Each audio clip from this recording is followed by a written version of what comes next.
282번째 정례 브리핑입니다. 잠시 후 세종시 코로나19 선제 대응 결과 및 생활 속 거리두기와 긴급 재난지원금 지급 추진에 대해 브리핑을 갖도록 하겠습니다. 오늘 브리핑은 양완식 보건복지국장의 브리핑 질의 답변 순으로 진행하겠습니다. 질의는 브리핑 내용을 중심으로 해주시면 감사하겠습니다. 지금부터 양완식 보건복지국장이 브리핑에 있겠습니다. 오늘은 282번째 정례 브리핑으로 세종시 코로나19 선제 대응 결과 및 생활 속 거리두기와 긴급 재난지원금 추진에 대해서 말씀을 드리겠습니다. 지금까지 우리 시에서는 코로나19 환자 확진자가 46명이 발생을 하여 이 중 45명이 완치 판정을 받고 퇴원했으며 현재 1명이 입원 치료 중에 있습니다.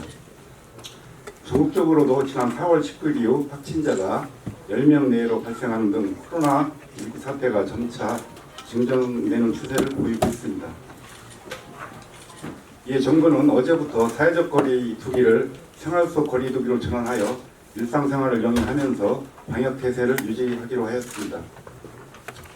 우리 시는 그동안 코로나19의 지역사회 전파를 차단하기에 선제적이고 적극적인 대응책을 마련하고 추진해 왔습니다. 주요 내용과 성과를 설명드리면, 먼저 보건환경연구원을 적기에 설치함으로써 코로나19 등 각종 감염병에 신속하게 대응하는 체계를 구축하였습니다. 우리 시는 메르스, 신종인플루엔자, 사스 같은 전염병에 대비하여 지난해 9월 보건환경연구원을 설립하였고, 보안에는 지난 1월 28일부터 5월 6일 현재까지 코로나19 관련 6,581건을 검사하여 46건의 양성 확진자를 찾아냈으며, 적은 인력에도 불구하고 의심 환자가 많을 때는 200건 넘게 검사하는 등 이기 극복에 크게 기여를 하였습니다. 세종시 보건소도 신속하고 능동적인 대응으로 코로나19의 지역사회 전파 차단에 기여를 하였습니다. 지난 2월 26일 드라이브 스루를 설치하여 기존 시간당 2명에 불과하던 검체 채취 능력을 6에서 12명으로 대폭 향상시켰으며, 3월 28일에는 워크스루 이동검진 진료소를 운영하는 등 적극적인 대응으로 주목을 모았습니다. 세종시 보건환경연구원과 보건소가 선제적이고 광범위한 검사를 통해 완치자의 재확진 사례를 찾아내고 그 원인 규명을 위해 정부 당국과 긴밀하게 협조한 것도 적극 행정의 수험 사례로 손꼽히고 있습니다. 또한 우리 시는 해양수산부에 대해 전수검사를 실시하여 코로나19 집단 감염의 확산을 차단하였습니다.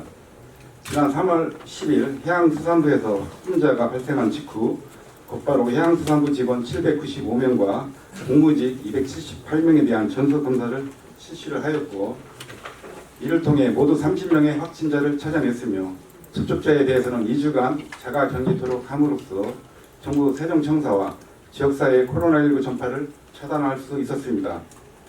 또한 해외 입국자에 대한 관리를 강화하여 지역사회 감염 우려를 불식시켜 나가고 있습니다. 지난 4월 1일부터 모든 해외 입국자를 대상으로 전수검사를 실시하고 있으며, 입국자와 시민의 접촉을 차단하기 위해 세종시에 도착하는 대로 보건소에서 검체를 채취하고 검사 결과가 나올 때까지 생활치료센터에서 대기토록 조치를 하였습니다. 또한 음성이 확인되더라도 2주간 자가격리토록 하고, 격리 해제 전에 다시 한 번 더 검사를 실시함으로써 해외 입국자로 인한 지역사회 전파를 원천적으로 차단을 하였습니다. 다음으로 생활 속 거리두기 전환 추진에 대해서 말씀을 드리겠습니다. 생활 속 거리두기는 일상생활과 경제활동을 영위하면서 감염 예방 및 방역 활동도 함께 진행하는 것으로, 개인이 지켜야 할 개인 방역 5대 기본 수칙과 4개의 보조 수칙, 집단 방역을 위한 집단 기본 수칙을 포함한 일상 속에서 기본적인 거리두기 실천을 위한 유형별 세부 지침을 준수하여 생활 방역을 실천하는 것입니다. 이를 위해 우리 시는 생활 속 거리두기를 담당하는 생활 방역 전담팀을 구성 운영하고 있으며, 세계관, 별개 분야 47명으로 구성된 전담팀을 통해 코로나19의 지역사회 내 조용한 전파가 일어나지 않도록 최선을 다하겠습니다. 특히 13일부터 순차적으로 시행되는 초, 중, 고등학교 개학에 발맞춰 교육청과 협조하여 꼼꼼하게 대비하도록 하겠습니다. 2월 말부터 운영이 중단된 복합 커뮤니티 센터 방역복지센터, 도서관 등 공공시설은 시민들의 의견을 수렴하여 단계적으로 개방을 하고 개방 이후에도 방역 지침을 철저히 준수하여 코로나19가 발생하지 않도록 만전을 기하겠습니다. 그동안 많은 불편과 어려움 속에서도 코로나19를 막기에 노력해 주신 세종시민 여러분께 거듭 감사를 드리며 코로나19가 완전히 종식될 때까지 조금 더 인내하고 생활 속 거리두기를 계속 실천해 주실 것을 당부를 드리겠습니다. 지원금 추진에 대해서 말씀드리겠습니다. 우리 시는 긴급재난지원금 지급 대상은 13만 6,433가구로 지원 규모는 총 927억 9천만 원입니다. 가구당 40만 원에서 100만 원까지 가구 수에 따라 차등 지급할 예정입니다. 긴급재난지원금 지급 대상자 여부와 가구 수는 지난 5월 4일부터 정부에서 개설한 긴급재난지원금 조회 서비스 홈페이지에서 세대주의 공인인증서 로그인을 통해 조회를 할 수가 있으며 서버 과부하 및 혼잡을 최소화하기에 요일제로 운영을 하고 있습니다. 아울러 가구 산정 기준 일인 3월 29일부터 4월 30일까지 발생한 혼인, 이혼, 출생, 사망 등은 가구 기준에 반영되어 있지 않으므로 이 기간 동안 가구 구성에 변경이 있는 경우 읍면동 주민센터를 방문하여 이의 신청을 할 수 있습니다.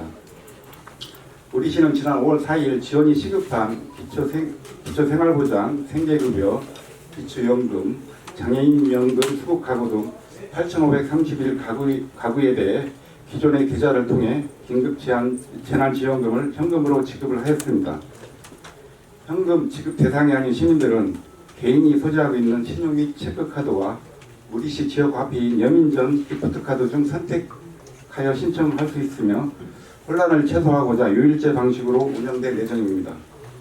신용 체크카드의 포인트로 지급을 받으시려면 10일부터 카드사 홈페이지에서 온라인으로 신청할 수 있으며 5월 18일부터는 카드사와 연계된 은행 창구에서 신청할 수 있습니다. 지역화폐 여민전 기프트카드로 받으려면 5월 18일부터 우리시 홈페이지에서 온라인으로 신청하거나 주소지에 관할 읍면동 주민센터를 직접 방문하여 신청할 수 있습니다. 우리 시는 오는 18일부터 온라인 또는 방문 신청이 곤란한 고령의 어르신이나 장애인 등 거동이 불편한 시민들을 대상으로 찾아가는 신청 제도를 운영할 예정이며 거주지 읍면동 주민센터에 전화를 통해 신청 시 읍면동 직원들이 자택을 방문하여 지원금 접수를 돕겠습니다.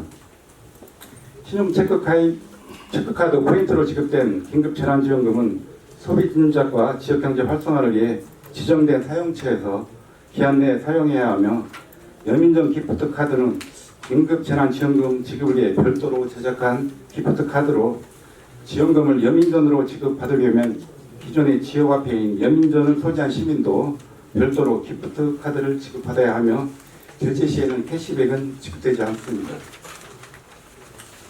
긴급재난지원금은 8월 30일까지 사용해야 하며 사용하지 않는 잔액은 국가와 자치단체로 환수될 예정입니다. 긴급재난기금은 모집 및 사용에 관한 특별법에 따라 긴급재난지원금을 기부할 수도 있으며 지원금 신청 시 기부 의사를 밝히거나 수령 이후 원하는 금액을 기부할 수도 있으며 3개월 내 지원금을 신청하지 않으면 해당 금액을 기부한 것으로 처리가 됩니다. 우리 시는 긴급재난지원금의 신청 접수, 지급 등을 차질 없이 시행하기에 지난 1일부터 긴급재난지원금 전담 TF를 구성하여 준비해 왔습니다. 코로나19 전파를 막고 혼잡을 최소화하기에 가급적 방문 신청보다는 온라인을 통해 신청해 주실 것을 당부드립니다.